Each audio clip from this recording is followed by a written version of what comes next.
오늘도 말씀으로 승리하시는 복된 날 되시길 주님의 이름으로 축복합니다.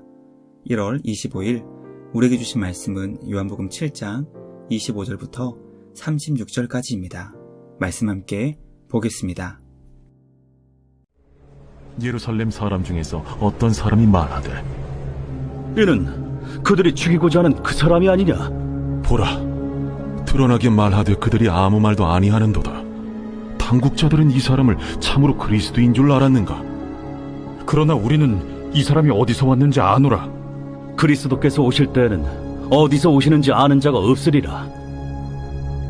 예수께서 성전에서 가르치시며 외쳐 이르시되, 너희가 나를 알고 내가 어디서 온 것도 알거니와 내가 스스로 온 것이 아니니라. 나를 보내신 이는 참되시니 너희는 그를 알지 못하나 나는 아노니 이는 내가 그에게서 났고 그가 나를 보내셨음이라. 그들이 예수를 잡고자 하나 손을 대는 자가 없으니 이는 그의 때가 아직 이르지 아니하였음이로라.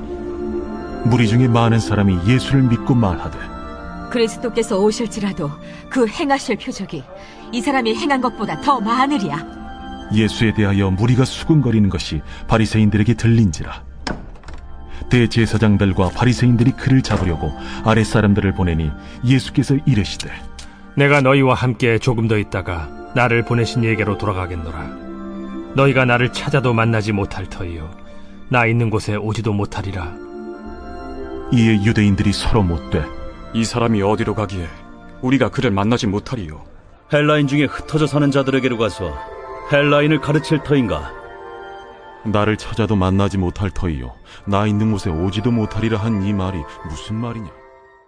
말씀의 제목은 예수님의 출신과 목적지입니다. 예수님은 초막절 예루살렘 성전에서 말씀을 가르치셨습니다. 권위 있는 말씀에 놀란 유대인들은 예수님이 정식으로 교육을 받지 않았다는 이유로 그 말씀을 인정하지 않으려 했습니다.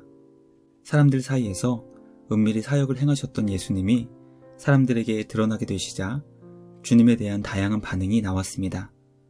주님을 믿는 자들도 있었고 주님을 인정하지 않는 자들이 있었습니다.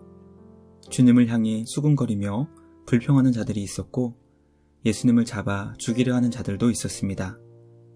예수님과 말씀에 대한 다양한 반응을 보며 오늘 나는 주님을 어떻게 대하고 있으며 주님께 어떻게 반응하고 있는지 돌아보게 됩니다. 주님을 바르게 깨닫고 합당하게 섬길 수 있는 우리 모두가 되길 간절히 소망합니다. 오늘도 주님께 합당한 경배와 찬양으로 예배할 수 있는 우리 모두가 되길 주님의 이름으로 축복합니다. 첫째, 예수님을 안다고 착각했던 이들은 그들의 무지로 주님을 믿지 못했습니다. 요한복음의 말씀에는 반전이 많이 등장합니다. 지식이 있다고 자부하는 자들의 무지를 드러내시고 하나님을 온전히 섬기고 있다고 자부하는 자들의 불신앙을 경고하며 책망합니다. 예루살렘 성전에서 초막절 절기를 지키고 있던 많은 이들은 자신이 하나님의 말씀에 정통하고 있다고 자부했을 것입니다. 그들이 알고 있는 지식은 그리스도께서 오신다면 그분이 어디에서 오시는지 알지 못해야 한다는 것이었습니다. 예수님께서 갈릴리 출신이라는 것과 그리스도는 그 출신을 알지 못해야 한다는 그 두 지식에 근거하여 예수께서 그리스도 되심을 인정하지 못했습니다. 그러나 그들이 알고 있는 지식의 실상은 무지였다는 것이 드러납니다. 왜냐하면 예수님께서 누구의 보내심을 통해 이 땅에 오셨는지 그들은 알지 못했기 때문입니다. 예수님은 하나님 아버지께서 이 땅에 보내주신 그리스도였습니다. 그들은 예수님을 보내신 하나님을 알지 못하는 자들이었기 때문에 주님이 어디서 오셨는지 사실 모르고 있던 무지한 자들이었습니다. 말씀을 묵상하며 말씀에 대한 우리의 무지를 인정하고 주님의 지혜를 구하게 되기를 간절히 기도하게 됩니다. 무엇을 알고 있다고 강하게 확신하려 하기보다는 언제나 잘못 생각할 수 있고 잘못 이해할 수 있다는 것을 인정하며 겸손히 주님의 지혜와 은혜를 구하는 우리 모두가 되길 주님의 이름으로 축복합니다. 둘째, 예수님께서 행하신 수많은 표적을 본 자들은 예수님을 믿게 되었습니다. 예수님에 대한 두 번째 반응은 주님이 행하신 수많은 표적으로 인해 주님을 믿게 된 것이었습니다. 물론 그들도 그리스도는 어디서 오시는지 아는 자가 없어야 한다는 주장을 들어본 적이 있었을 것입니다.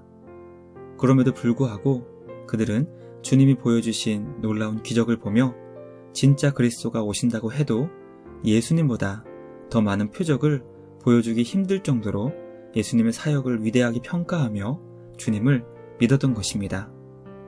바른 믿음은 합리적인 의심과 추론을 모두 인정합니다. 잘못된 믿음의 특징은 합리적인 의심과 추론을 부정하는 것입니다. 우리 예수님에 대해 의심해보고 주님이 어떤 분이신지 합리적으로 추론하게 된다면 주님을 믿을 수밖에 없게 된다는 것을 깨닫게 됩니다. 주님은 우리에게 이성을 주셨습니다. 우리에게 주신 이성을 바르게 사용하여 주님의 말씀의 참된 의미를 찾고 구할 수 있기를 간절히 소망합니다. 주님을 바르게 믿고 따를 수 있는 우리 모두가 되길 주님의 이름으로 축복합니다. 마지막 셋째, 예수님은 주님을 잡으러 온 자들을 향해 목적지를 알려주셨습니다. 대제사장들과 바리새인들은 예수님을 잡기 위해 성전 수비대를 보냈습니다. 주님을 잡으려고 온 자들을 향해 예수님께서는 주님이 돌아가실 목적지를 알려주셨습니다. 그곳은 예수님을 보내신 아버지의 집이었고 이 세상에 속한 자들은 결코 올 수 없는 곳임을 알려주신 것입니다. 주님을 찾아도 만나지 못하며 주님이 계신 곳에 갈 수 없는 이들이 있다는 주님의 말씀을 묵상하며 우리가 주님 안에서 주님과 함께 할 수 있다는 것이 얼마나 큰 감사의 제목이며 기쁨의 이유인지 깨닫게 됩니다. 우리에게 영원한 목적지가 있다는 것을 알려주신 주님 안에서 영원한 본향을 소망하며 날마다 그 걸음에서 승리하는 우리 모두가 되길 주님의 이름으로 축복합니다. 말씀 마치며 함께 기도하겠습니다. 하나님 아버지, 우리의 무지로 인해 주님을 바르게 믿지 못하는 일이 없게 하여 주시옵소서. 항상 말씀 앞에 겸손하게 하시고 우리를 향하신 주님의 뜻을 이뤄가게 하여 주시옵소서. 주님이 우리에게 알려주신 말씀과 행하신 놀라운 기적을 보며 우리 주 예수님을 바르게 깨닫고 믿게 하여 주시옵소서. 우리에게 영원한 목적지를 알려주신 것처럼 주님 안에서 돌아갈 본향이 있다는 것을 기억하며 오늘도 우리에게 주신 사명을 온전히 이뤄가게 하여 주시옵소서. 하나님을 사랑하며 이웃을 사랑하는 복된 하루 되게 하여 주시옵소서. 우리 주님께 감사와 찬양을 드리며 우리를 구원하신 예수님의 이름으로 기도드리옵나이다. 아멘. 오늘도 주님과 함께 말씀으로 승리하시는 복된 날 되시길 주님의 이름으로 축복합니다.